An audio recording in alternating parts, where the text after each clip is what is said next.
Magandang araw, Bagong Pilipinas. Nandito tayo ngayon sa Multipurpose Hall sa Campo Crame, kung saan binigyang pagkilala at parangal ang 20 pulis na nagbigay ng dedikasyon, profesionalismo at hindi matatawarang serbisyo publiko sa ginanap na 7th JCI Manila Ignacio Jimenez Awards for Outstanding Police Service. Ang mga nasabing pulis ay mula sa iba't ibang panig ng bansa. Dumalo sa naturang programa si Honorable Jose Midas Pascual Marquez, ang Associate Justice of the Supreme Court of the Philippines, Attorney Maria Layabel C. Badillo Crisostomo, Assistant Secretary for Communications and External Affairs ng Department of the Interior and Local Government, Police Brigadier General Bina Guzman, Direktor ng Police Community Affairs and Development Group, miyembro at matataas na opisyal ng Ignacio B. Jimenez Foundation. 14 regions reported lower crime levels, contributing to a nationwide case clearance rate of 93.22% and a solution efficiency of 70.24%. This is evidence that sustained police work and better coordination with communities are producing concrete results.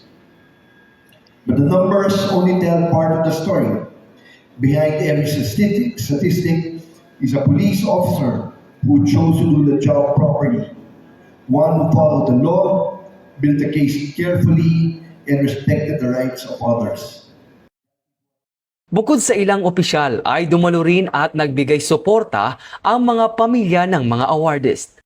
Award na to, of course, sinaalay ko sa aking family, sa aking mga magulang, aking asawa at anak, at sa buong Makati City Police Station personnel. Dahil kung wala sila, hindi natin makakamit to.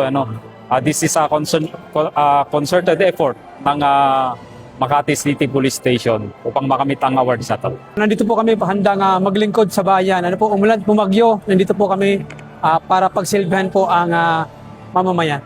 I-continue po natin kung ano po ang ginagawa natin sa ating sinumpang tungkulin. Nakakapagod man, ay lahat po yan ay nasusuklian sa pagmamahal sa atin ng ating organisasyon. At nandiyan po ang mga iba't ibang non-government organization na handang magbigay or mag-ano sa atin ng award na deserve po ng PNP, tulad po ng GCI Manila at Ignacio Jimenez Award. Layunin na aktibidad na mabigyan ng pagkilala ang mga warong pulis na nagbigay ng mahalagang ambag sa pagpapanatili ng kapayapaan at kaayusan sa pamayanan. Hello po ating mga bayani. Ako po si Edison Ke, ang 2026 President of JCI Manila. Nais lang po namin magpasalamat sa inyo sa serbisyo, sa sakripisyo at sa araw-araw na hindi nyo nakakasama ang inyong mga pamilya para po sa ating bayan. I just want you to know na nandito kami, ang JCI Manila, together with the Ignacio B. Jimenez Foundation, na-appreciate po namin lahat ng sakripisyo, lahat po ng